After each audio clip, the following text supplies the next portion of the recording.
Aloha, dear friends. I'm Vivian, a board certified music therapist in Canada and US, a faculty at Chulalongkorn University, and the current president of the World Federation of Music Therapy.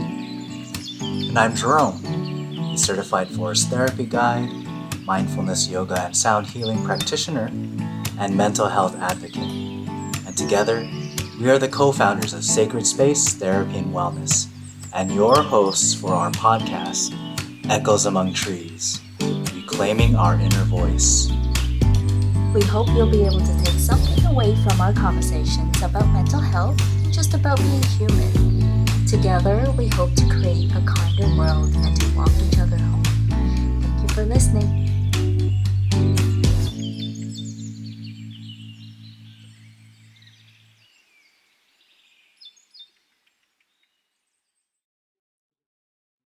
Aloha and welcome to our podcast.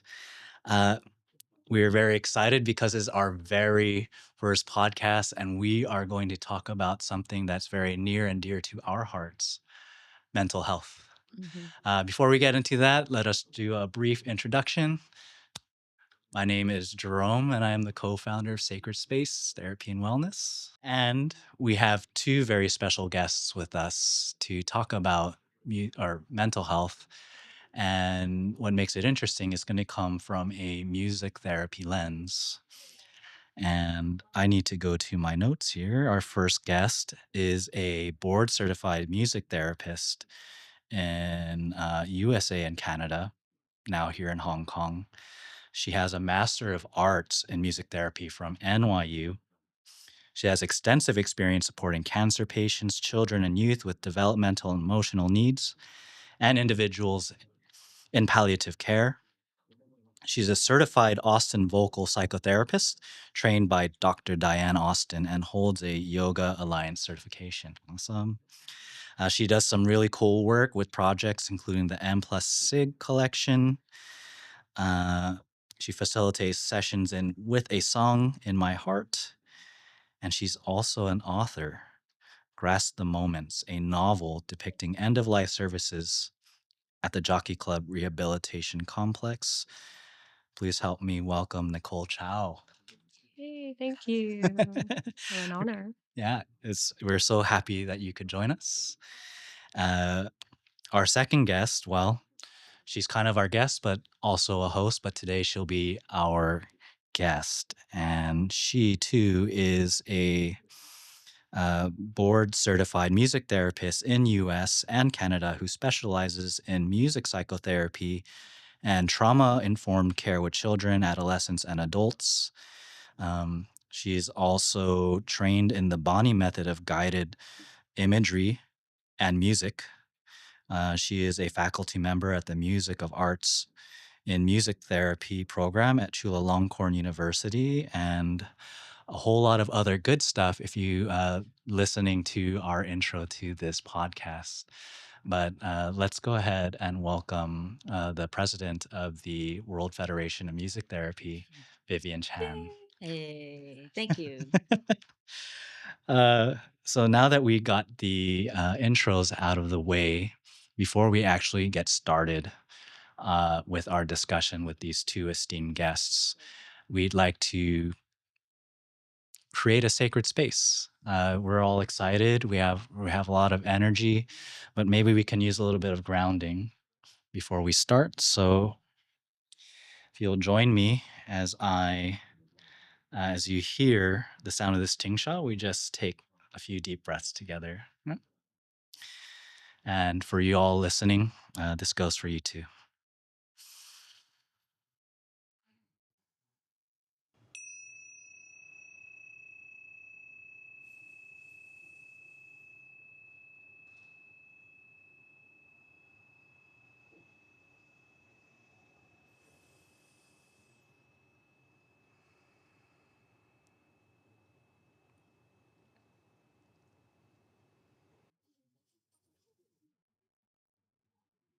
Thank you for joining us and co-creating this sacred space where we can talk about something that could be very personal.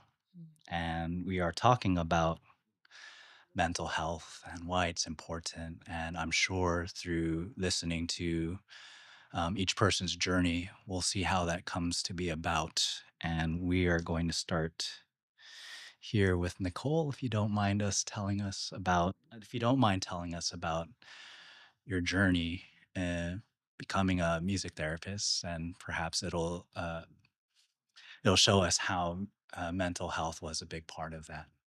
Yeah. I think I have to talk about cancer if Mm, I'm to talk about my sure. music therapy journey. Mhm. Um, Maybe I start with the choice of taking or applying to MSK as an internship site for the second year of the training. So I chose this cancer hospital, Mm, Mm. and I am a cancer survivor. mhm, Mhm. And by the time I went to NYU, that was already 10 years in remission. mm, I was already 10 years in remission. So Mhm. I was still doing my annual checkup, but Mhm. there were no signs of disease. And I talked to my teacher back then. Um, I want to go to the cancer hospital to do my internship. Would that be okay? Because they also knew about my journey. I think I made that decision because I believe I was in the best hands mhm, that could ever be. So if I am to run into whatever issue that might happen, I have the best teachers there. I have the best therapists. So I was like, I'm just gonna take the leap and mhm, yeah, to face my demons head on. Yeah. So you see a lot of like my personality in these life choices. Um, I think having cancer right after I finished my undergrad was a life changing incident. So it kind of shapes whatever life choices I have mhm, Mhm. afterwards. Mhm. Mhm. Yeah. But there were a lot more that leads to going into music therapy. sure. Yeah. Um, One of them includes doing some projects with artists, Mhm, dancers, musicians in Sichuan. So that was 2008, the Sichuan earthquake. We Mhm. were doing some um, like post disastrous work um, with the local students in Mhm. Sichuan. And I was in the project that involves different artists, like some were dancers, some were uh, visual artists. So the project involves doing a mural for the school. So mhm, Mhm. they're trying to rebuild the community there. Mhm. And I was involved with the music team, and we Mhm. did a lot of drumming, like the Chinese big drums, Mhm. also songwritings with the uh, elementary students there. And that was when I realized, oh, that music and the arts has so much power in mm, Mhm. healing. And then I got to know, so there wasn't therapists on the team. They were like artists, musicians, but they pointed me to the possibility of pursuing a music therapist career. mm, Mhm. So Mhm. that was when I first heard about music therapy. mm, And then at that time, Benedicta was doing workshops in Hong Kong. So I got to attend some workshops by foreign music therapists or art therapists. And that really kind of gave me it gave me an appetite to mm, Mhm. learn more about this. Oh, can I become one too? Yeah. So Mhm. that was what pulled me towards that journey. And the cancer experience was what really helped me consolidate, I guess, what I learned. mhm, Yeah. mm. Not to ignore our other guest here, who also has a story, and I'm very familiar with her, and as she is the co-founder as well of Sacred Space, and also my life partner. If you don't mind telling us a bit about your journey in becoming a music therapist, and perhaps that'll elucidate um, the importance of mental health? Well, first of all, I think I totally resonate with what Nicole was sharing, and with what you were sharing as well about how life really takes us away from ourselves, like our health. Um, uh, it may seem like everything that we do during the day is for living and for survival, but a lot of times the busyness is the busyness. Like life just has a way of keeping us busy.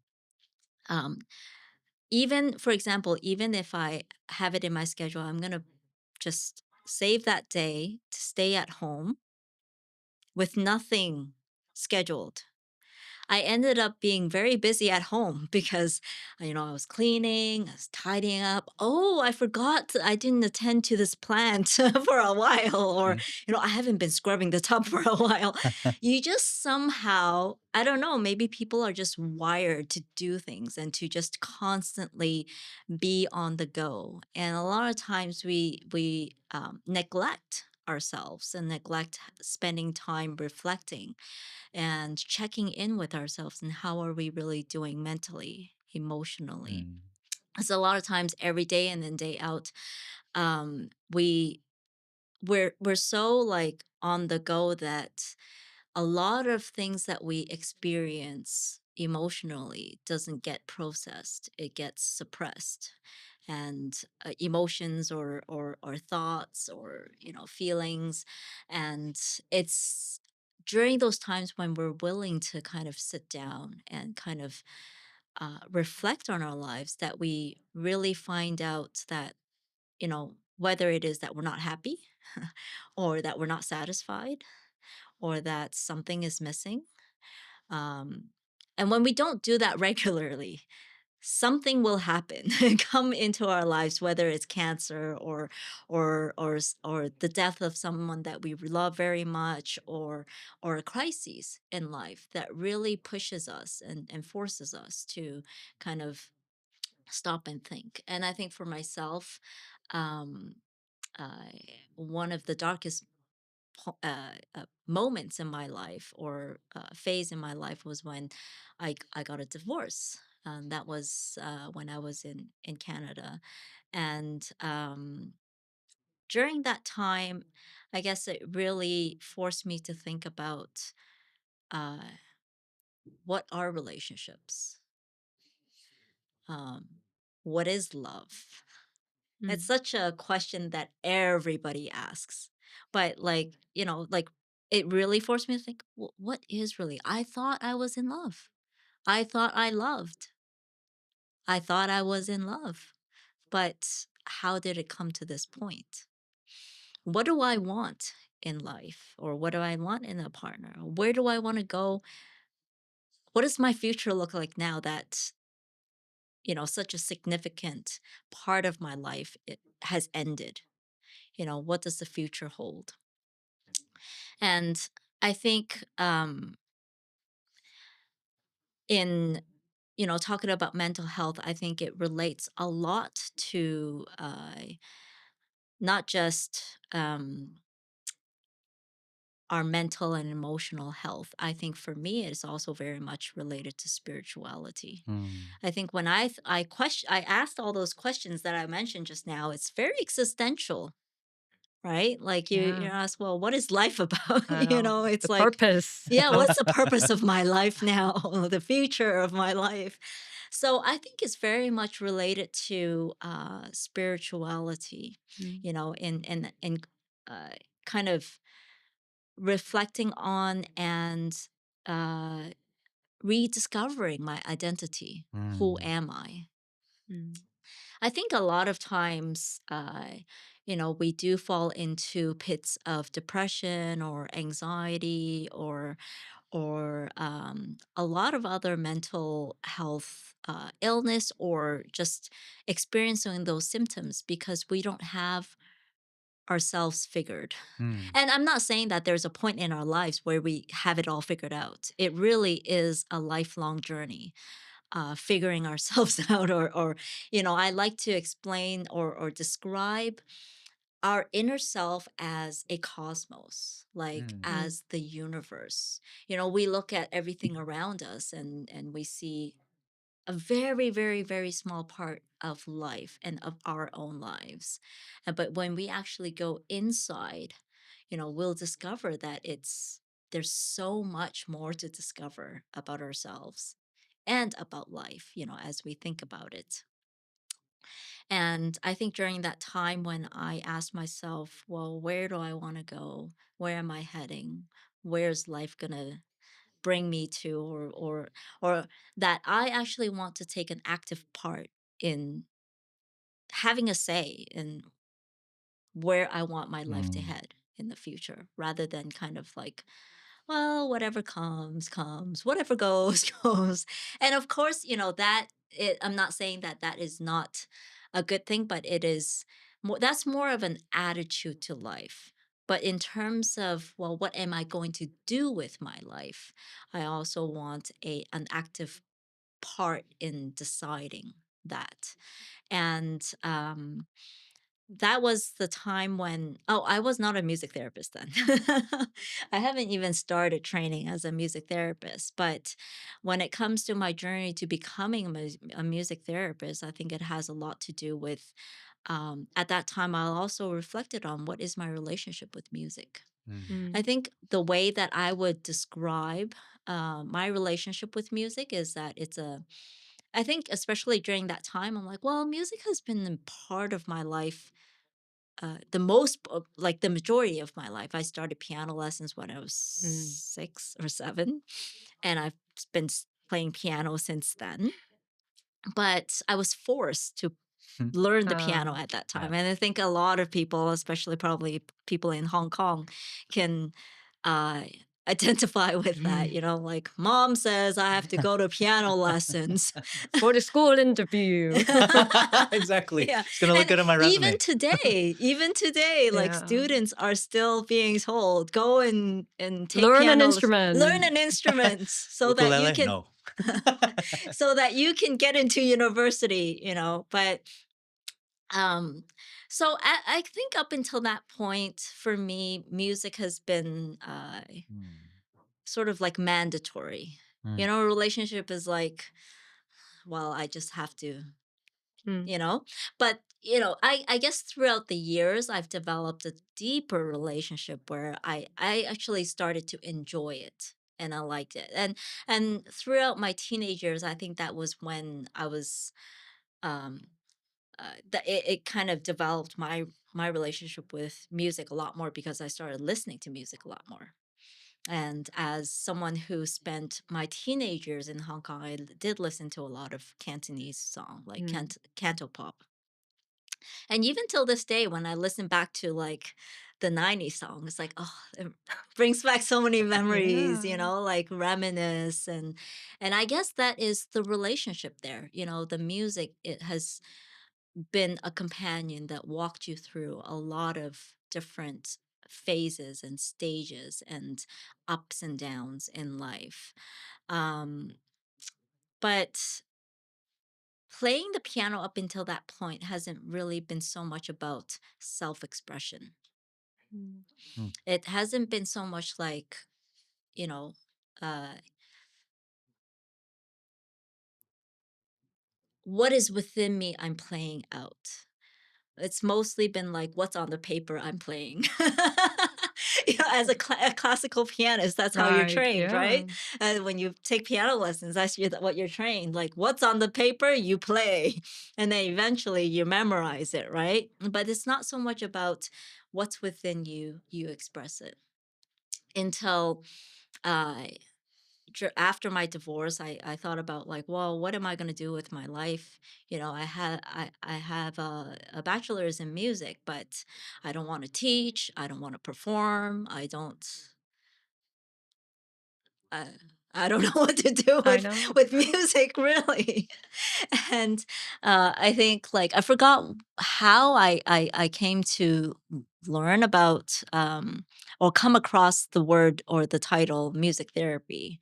And I was like, oh, okay, well, I don't know what it is, but I guess I can take a look. And I did spend a year volunteering with a music therapist to kind of get a more of an experience of what it's really like. And then I applied twice.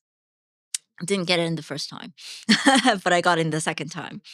Um, I guess at that point, I guess I was quite determined, I suppose, to want to pursue this. But at that time, because studying music therapy for my master's or even for a bachelor's, you have to do auditions, and I've at that time I really had to brush up my piano skills. And it was actually that time that I've learned to connect with music on a different level, where I started to really play from my heart and Mm. from within. And it was fascinating. It's like, a deepening and a widening of that relationship. And obviously through music therapy training, I've learned how to uh, that training was also life changing because it really taught me to go much deeper within myself with my music. Because if I were to ever use it with others, I think first of all, I would need to fall back to my relationship with music, and and I think that as music has accompanied me through these different stages and phases of life, it's brought me to today where I really feel like um, music can be such a great and effective and also intimate tool or way to bring about mental well-being and mental health and holistic well-being. Um, so yeah, I guess that is my journey. Um, One of the themes that's popping up for me after hearing both of your stories is relationship with self, relationship with music, relationship with yoga. But it all comes back to learning more about who you are and becoming more authentic. And I think that's part of the mental health journey. And perhaps one of the misconceptions that a lot of people have is that when you talk about mental health, it's seeing the psychiatrist and Yeah. getting drugs. And that's it. But if you were to be lucky enough to experience a life altering event that makes you pause, you'll start to realize that it's all connected. Hmm. Your physical, Yeah. your spiritual, emotional, mental health. Um, so I'm interested to hear, I guess, both of your takes on some of the misconceptions that might be going around about mental health. Would you like to start, Nicole? Yes. I think one of the misconception that as someone living in Hong Kong Yeah. and also being a music therapist is seeing having mental health issues as having your having problems like. Yeah. Mm, And so when I was thinking about, oh, what we're going to talk today on Hmm. mental health, do I have a definition for it? I had this um, yeah. little definition that I wrote about mental health. That for me, mental health is having the awareness that when my instrument, so I'm instrument by instrument, I meant my whole body, Hmm. um, is out of tune. So Mm, being aware Mm. that it's out of tune Mm. and being open and patient to figure out ways to retune it. Yeah. So instead of saying that it's broken, it's just out of tune. Like you don't yeah, have to yeah. throw away the guitar. You can Mm. tune it, or you just change the strings, Mhm, or you mhm. get someone to fix it. Yeah, Mhm. Yeah, if it's too broken, yeah. or if it's major structural. Mm. But yeah, I think that for me, it's more aligned with how I feel being mentally healthy and when I'm off. I'm not broken.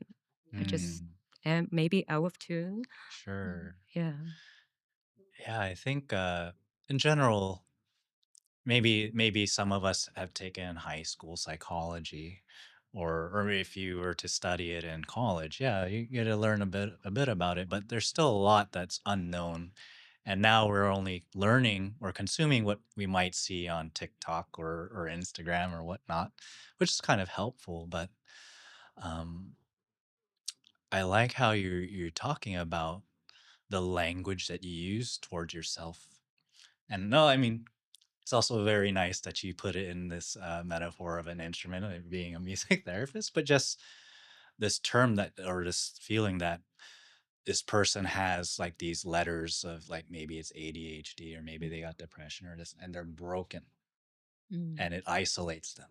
mm, And that in itself is very hard to come to grips with. However, a lot of this is about, well, are you broken, or is this like a natural part of life that many people share? mhm. Yeah. Yeah, and, so yeah, I think that was really beautiful the way you put it. Thank you. Yeah. I was just asking the same existential questions, right? Maybe I just need time to. Yeah. Yeah. Yeah, yeah, yeah. So what about you, Vivian? Well, I think similarly to what Nicole is saying, I think especially in the uh, society in Hong Kong, it's so uh, there's a lot of labeling, Mm, a lot of categorizing, a lot of putting people into boxes. Like you have to kind of say that this person is dot dot dot, or this person is dot dot dot. Mm, um, we tend to want to put names to things, maybe so that we can understand it more, or so that we can conceptualize it more. But I think that when it comes to mental health and holistic well-being, I tend to like to think about it as a life journey, mm, that similar to what you're saying, that certain times, certain parts of our lives, in our lives, we're just off. We've mm. derailed, or is that the word, detract, or we gone off track, Misaligned. Yeah. misaligned. We gone off track. The train was misaligned. No, just kidding. Yeah, like and it's kind of like, in life you get sick. Mhm. What's wrong with that? Like, what's the big deal? Why do we have to, oh, you have a flu, oh, okay. It's like, um life goes on. Yeah. Right? It's not like, oh my gosh, this whole world's gonna collapse, my whole world's gonna collapse, and or, oh, people are going to think of me this way or think of me that way, which I could understand because people do. Mhm. But and this is the whole point of why we are coming together here and talking about mental health, is that, to help the general public to not look at people who have mental health struggles, who's trying to attain holistic well-being as, oh, like, do you have problems? Like, you have issues. It's not, oh, why can we not just say, oh, you're just feeling a little down or depressed. Okay, what can we do together? Or, like, yes, there are times when we just need a bit of support from our support system, or we just need to do something different. But there's no shame to getting professional help, Mm, because that's what professionals are trained to do. Mhm. Yeah. Right? Like, it's to help, just like what doctors are trained to do, to help to enhance and to bring us back on track. And a lot of times, as I talked about earlier, that a lot of times life just has a way to keep us going and going and going, and we just forget about ourselves. And what I mean is, like, our mhm, our inner well-being. And uh, so I think misconceptions of mental health in Hong Kong is labeling, is categorizing, and thinking of mm, it as like, and I think part of it has got to do with the media too. Mhm. mm, You know, whether you watch dramas, Hong Kong dramas or movies, they tend to kind of freak people out about people who have mental health issues. But it really doesn't have to be that scary. It's not always that scary. It's actually extreme cases that it becomes, it's probably what we see on I TV and know. dramas, right? But I think on a I think mental health is a spectrum that we're all on the Mhm. spectrum. There's no such thing as free of mental health struggles. Yeah. um that's my take. And so I think we're always just moving along the spectrum of being better, on a holistic well-being scale, and needing some more help, and doing needing some more work, and mostly self work, and inner work, as I've shared just now, from my own life experiences and how I walk through life up until this point. I would say I'm midlife right now. So Mhm. I know there's still the journey ahead, in which I really aspire to continue in journeying within myself. Mm. I think there's, if our audience here like quotes, and follow quotes, or Mhm. there's a saying that goes, I don't seek happiness from your environment, from Mm. outside of you, but happiness is always inside of you. Mm. And so when you actually go within, that's where all the gems and the jewels are. That's all you actually, each one, I believe that each one of us, we already have what we need inside Mm. us. We just need to go and find it Mhm. Yeah. or rediscover it.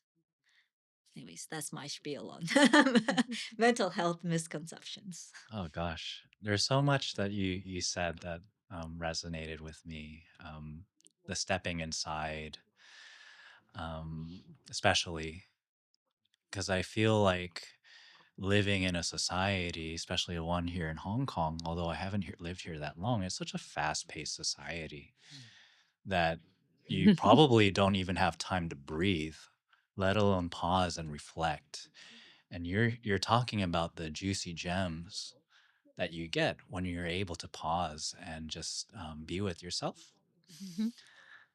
But sometimes we just don't give ourselves that time, or we don't even know that we need it. Um, and sometimes there's also these cultural or societal stigmas that stop us from doing that as well. Me coming from Hawaii, me being a male, I can't cry. Mm. Like, like that's as a male, like you gotta be strong, you gotta be macho, and to cry, well, you're feminine now, and that's not good. So I'm not able to meet me where I need to be. Um, Similarly, there must be some other cultural aspects here in Hong Kong, or maybe some stigma that stops people from pausing, from looking within, from seeking help. Yeah. And from what I shared, like there's probably a lot more. So I don't know if you guys want to talk, open this up about some stigma or like cultural barriers to seeking help. Yeah. Cool. Well, since I do work a lot with kids, Mm. I can say what I heard from schools and parents that I would say when a teacher tells the parents that, how about letting that kid join Nicole's music therapy group? Mm, There could be resistance Mhm. when they hear therapy, yes. Mm. and they would immediately feel, some of them might feel offended, even like, Mm. what are you talking about? My kid, it's fine, What's right? wrong with my kid? Why did he need therapy? Yeah. So, yeah, I think sometimes ends up the kid might not have a diagnosis. He Mhm. might just need some adjustments being in the school Mhm. context. Mhm. So if the parent became like resistant, Mhm. that's really closing the door from Mhm. that Mm, children having more access Mhm. to being understood. Mhm. mm, Yeah. Yeah. Yeah. I think like again, misconceptions on therapy. Therapy doesn't have to always necessarily mean like you're there's something severely wrong with you. I think you can go to therapy to become to learn to not become anxious about something. Mm, And how common is being anxious?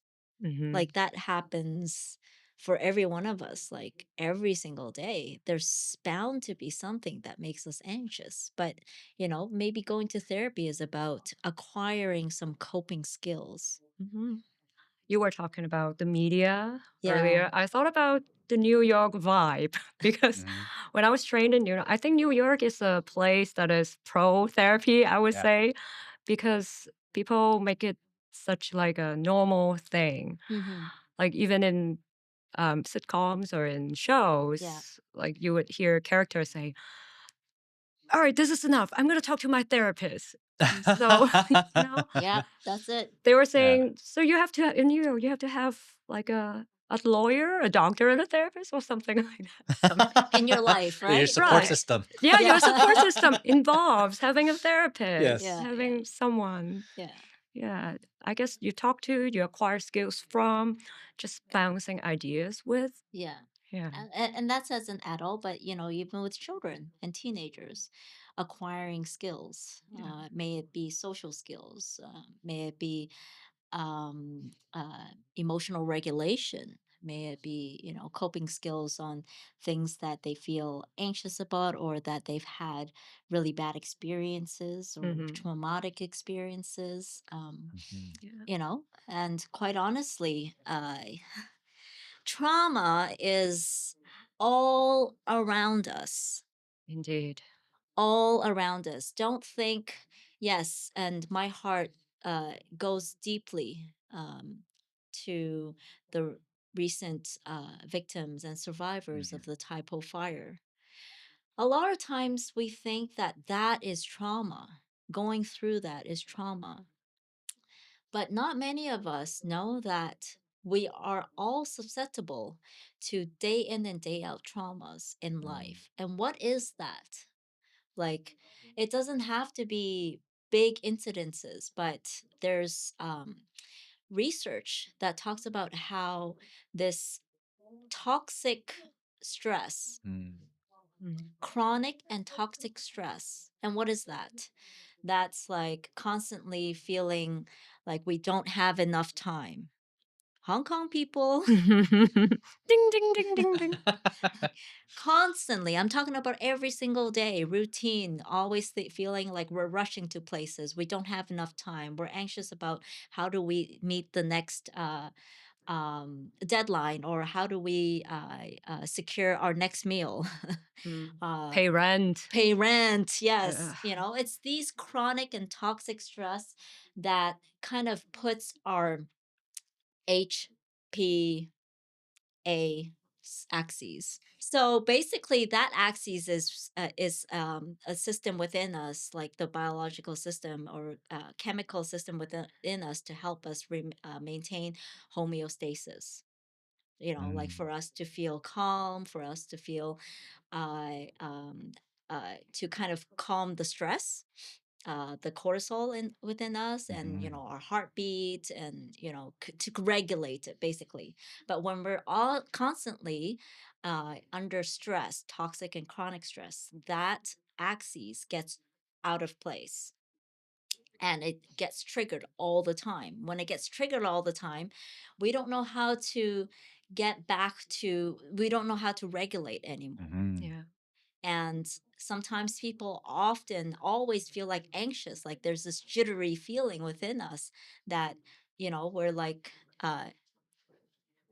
that jittery feeling within us that's like, oh, my brain just can't stop thinking of, I mhm, always overthink things, and I just cannot stop myself, and I'm always um, looping, like I can't sleep. Yeah. And I those that actually have experienced adverse childhood um, experiences, when they're under that kind of stress, it we are at a much stronger and higher level of possibility of Mm, acquiring mental health issues. Mm. There are studies that talk about that. And so I think that we really got to be aware that what our lifestyle is doing to our mental health mm, and our holistic health. And if we have early childhood traumas, how we need to attend to them so that we don't be more susceptible to f- uh, uh, getting off track Yeah. mentally and emotionally in our holistic health. Um, so there's a lot more that I can talk about adverse childhood sure. experiences and trauma, and it's not just about the big things. It can be as small things like neglect, Oh, emotional that neglect. doesn't feel small to me. I like how some experts would say trauma with the big T and the Hmm. small T's. Mm, Also, I like love the that. big T Yeah, yeah. traumas, maybe the one that we think the only trauma that Mhm. exists. yeah, Accidents, disasters. Mm, yeah, The small T traumas is what Vivian was talking yeah, about. The day to mm, day, the yeah, adversive childhood experiences. yeah, exactly. Yeah. And so, um, I I think that a lot of people may think that, oh, childhood experiences, that's so long ago. I'm over it, like yeah. it's I forgot about it even, but we are not aware until maybe something big happens in our life right now or in the future, or we have time to sit down and reflect, like we were talking about just earlier, that we realize a lot of how we behave, a lot of how we think, a lot of how we feel about things have a lot to do with our childhood experiences.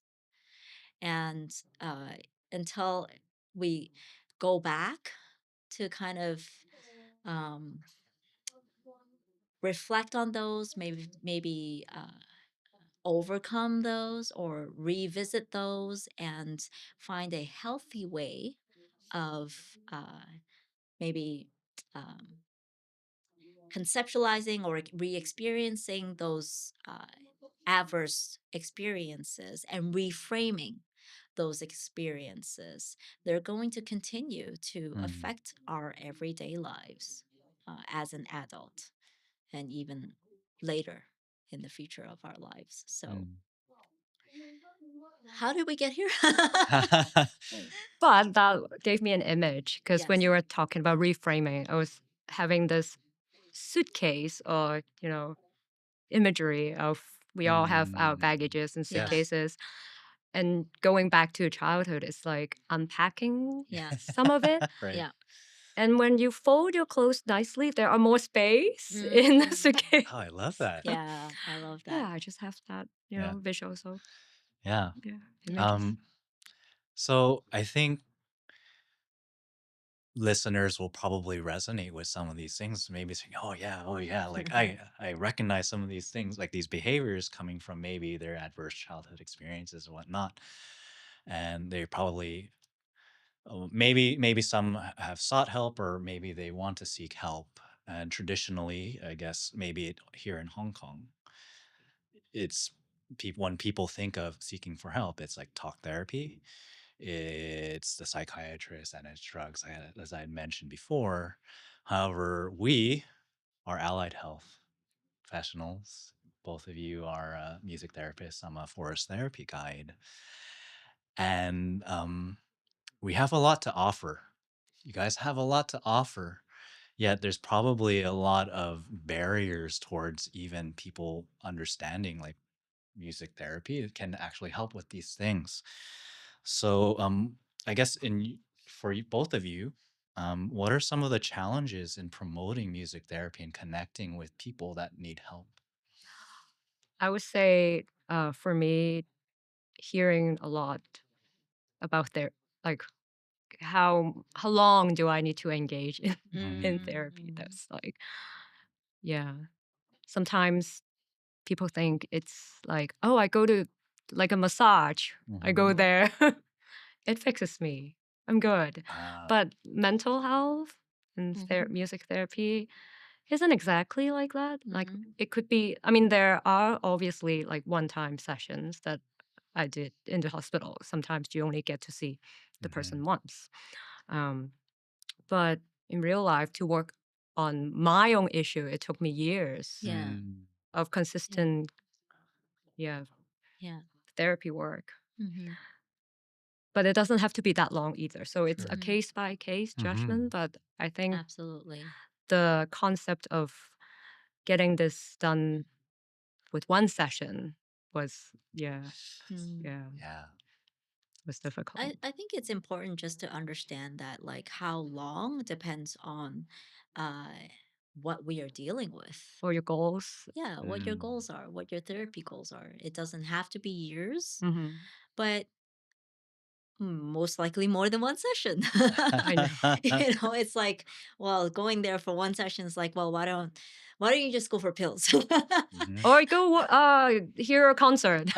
Maybe. Yeah. I think Oh. an important thing to understand is that therapy is a process. Yeah. When you look at it as a process, then you can understand that well, it takes time. It takes Mm. time for things to change or to for you to even adjust or um, learn insights, Mm. learning about yourself. And when you think about learning about yourself, it's also a process. Yeah. It's actually a lifelong process. But that's not to say that you need someone there to guide you or to help you, to support you throughout your entire life. Maybe just certain points when you feel like, oh, I just need an extra boost of help and support here. So then you can go for a few sessions and then, Mm. bring what you got out of therapy and to support you in life until another hiccup comes maybe. So it can come in various different ways and forms Yeah. and frequencies, I suppose. Yeah. Yeah. Totally agree with that. It also reminds me of how my yoga trainer was saying about his training with Mhm. his teacher in India, that you go live with the masters for a few months maybe to Mm, learn to practice, and then you don't stay with the masters, you go back and you practice, and then mm-hmm. maybe a few years later you go back, and then your Mm. teacher would make adjustments or teach you new things, or Yeah. yeah, Yeah. fix whatever that needs. Yeah.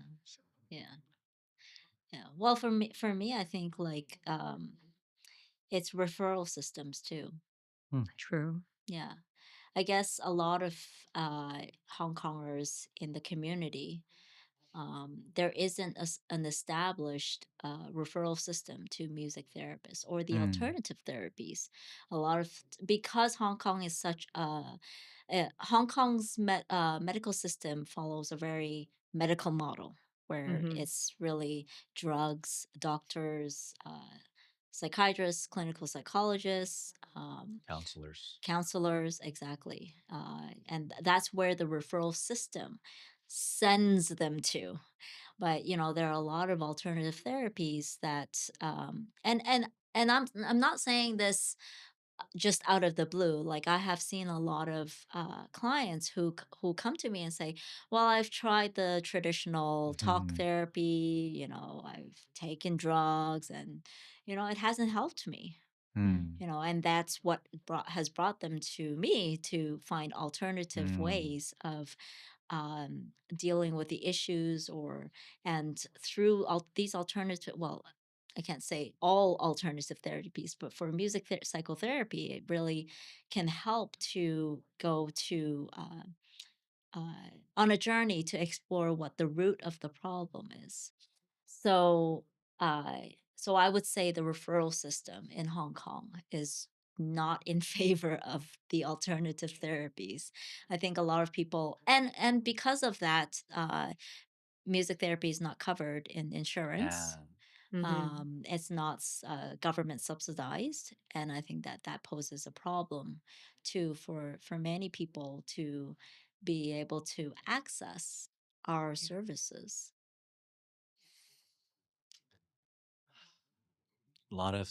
systemic challenges that allied health professionals face. Yeah.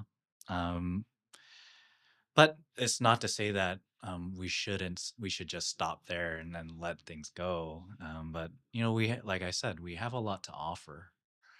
And how can we um, make our practices more accessible, more known, or to the general public? I think this is a good start. Yes. Yeah. That's why we're doing this. Yeah. Yeah. Reaching the public with these podcasts Mm, and talks about, I mean, getting therapists to talk about, what it is and the challenges yeah, to try to destigmatize. Yeah. yeah. Hmm. Yeah. Yeah. Yeah. Yeah. And I think, it's not like us allied therapists are new. I think we've been in Hong Kong for a while. Over The Hong Kong Music Therapy Association's celebrating 30 I years. know, yes. It was Oh, wait, 30 or congratulations. 35? 30, right? 30? 30 30 years. years. Well, it's been 30 years we've been around, and over the 30 years, there's been constant educational advocacy work that Hmm. local music therapists have done, whether it's in community centers, schools, or in the public. And so, I mean, seek us out. We Yeah. have a Hong Kong Music Therapy Association in Hong Kong, so listeners can feel free to stop by the webpage, search for it on Google. You'll find us. Hmm. We've been around and we've done a lot of good things. Yeah. A lot of advocacy work. Yeah, Hmm. Also, individual music therapists are doing workshops, Hmm. yeah, so experiential hmm, things to let people Yeah, know more about using the arts, like creative exactly, arts, yeah. exactly. in bringing mental health. Yeah. Yeah. Getting a flavor. Yeah. Yeah. Mm. Mm-hmm. Such a good conversation thus far. However, we can't keep you guys here forever. But we do have a few more questions, so we're gonna move to this section of this podcast that we call mental notes. Ooh. And basically, we're going to ask a few questions, and they're meant to be more like quick twitch. Yeah, whatever comes to top of your mind first, that's what you're going to share. All right. So I promise you that it won't be like too hard. Yeah. So I'm gonna start easy, then gradually get a little bit harder, but it'll be all right. So this first question: a self-care practice, author, or resource that has helped change your life. Cool. I'm thinking yoga, actually, Mm-hmm. Mm, because it changes when I first started practicing yoga. It's really about, getting into the pose or mhm, holding for that many seconds. mhm. Now it's a conversation with the body. Wow. Mm-hmm. I feel even the pain sometimes is Mhm, okay. I'm doing yoga, I'm active, I'm still having this pain mhm. because my body is communicating with me. Yes. It's not something that I've done wrong. I mean, I do check with my teachers too, but Mhm, also the reframing. Yeah. mm. So I think yoga practice. Yeah. It's beautiful. Coming back to that whole relationship aspect and having a relationship with our body, which again is a whole nother topic and a whole nother discussion. But thank you. For you. Well, believe it or not, running. Mm, For me, running is meditative. It gives me for a lot of people, running is like, oh, I just want to sweat things out. But for me, mm, it's not about sweating things out. For me, it's like getting into that mode of being in my own headspace and having mm, that time to kind of and music is a part of it. I do mm, have my music with me during that time. And mm, don't think that I play like hard rock or, things to mm, pump me up. Like there's a wide range and variety of music that accompany each of my runs, whether mm. anything from classical to pop to instrumental to Yep. just meditative music. Hmm. So yeah, and an author that I really really like, um, Eckhart Tolle Hmm. and Thich Nhat Hanh. Yay. Mm. Thai. Thank you for sharing. And as a former distance runner, I can agree. When you get into that flow, it's that feeling of freedom. Yeah. Mm. Um, if you could describe mental health in 3 words, maybe. I'm gonna steal my teacher's word. Okay. The Yes, please. three, yeah, practice, focus, surrender. Mm, It's something that you have to keep doing. So the practice part is you keep going back to being aware. mhm. Um, Focus is when you're there, you just do this one little thing. When you practice, when you run, you just do this one little thing. Or if you're meditating, you just yeah. So Yep. focus, surrender is just letting go Yep. of the results. Mm, I like that. yeah. For me, Hmm. search within. Oh, that's 2 words, but we'll take it. Well, I consider that one. All right. um, being present Mm, Mm. and hard for one word. I guess I would say being true to yourself. mm. Sorry, it's a phrase. All right. It's not one word. Yeah, we're supposed to be 3 words, but since you're the co-host, I guess we'll let that go. um, a personal takeaway from our talk today. Feel from the heart. I Mm, remember when I first got here, settling down, and mm, I think the first sentence you were saying to me was, "Let's feel how what feels true to your heart mm-hmm, today that you want to share." I think, mm, yeah, I yeah. can feel that vibe in your presence. Oh, thank you. Yeah, That's the sacred space. yeah. uh, I think togetherness, Mm, Mm. camaraderie. Yeah, I feel like I'm very appreciative and grateful for us coming together mm, for the sole purpose of, uh, I guess, in the long run, to make mental health, to destigmatize mental health, mm-hmm, and hopefully for it to be accessible to the general public, more accessible. mm. Yeah. There's definitely something about community that's healing for all different kinds of reasons. The last question that we'll have is something that you would like to say to people that are listening and may be struggling with their mental health. Mm.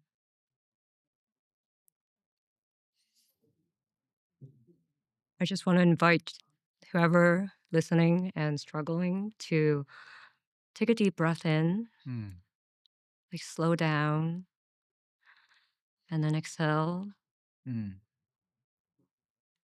and feel that you have the answer Mm, if you search within. Of course, there are all these professional helps that you can seek, but feel that grounding within, like what Vivian was saying, to mm, search within.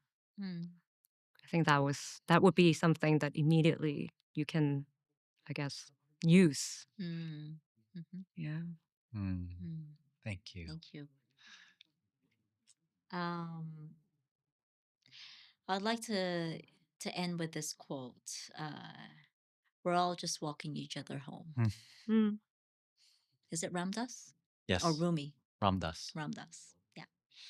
I think that is my that's how I see myself, my role as a therapist. I'm just helping each other walk home. Mm, Wow. So, Beautiful. yeah. yeah. If I could add my own 2 cents, um, it's okay to not be okay, Mm, and there's power in vulnerability. Um, I guess coming from a male perspective, uh, seeking help is seen as a weakness, mm, but in actuality, being vulnerable uh, it gives you access to the help that you'll need, and you'll be surprised how much help from the community you'll receive if you open yourself up to that possibility. And my encouragement for males or just anybody listening, um, find the strength within to be vulnerable and ask for help. And there are professionals here that are willing to walk with you. Yeah, as Ram Dass might have said.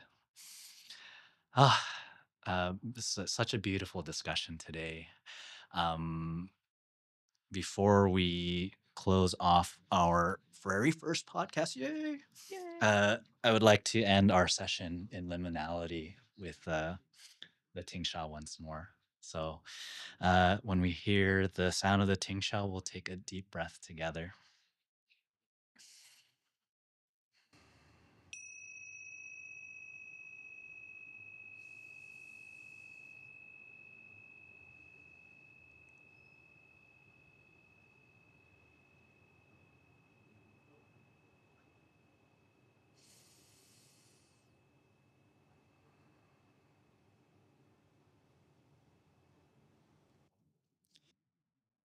Sharing light and aloha with you all. And Nicole, if anybody wants to get into touch with you, how can they do so? I do have my Instagram. All right, your I'm Instagram. building my website, Yeah. but it's been on the list of things that I need to do. But IG is, I guess, a good Okay. way because it has Yeah. my contacts. And also from the association's website, there's a Mm, list of music therapist mm, contacts on mm, there. Yeah. mm. Thank you for asking. Yeah, of course. And well, that's going to do it for us today. Thank you both so much for sharing your insights and your personal journeys with mental health, with your physical health, and what it's like to be a music therapist here in Hong Kong. And a big mahalo, a thank you to our dear friends that are listening with us today.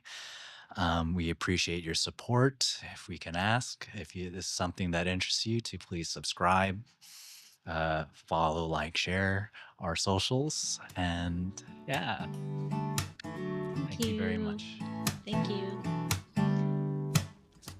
Aloha, dear friends. Thank you so much for watching the very first episode of our podcast, Echoes Among Trees. If you're in the Hong Kong area, we would love to connect with you and have you join our community of support.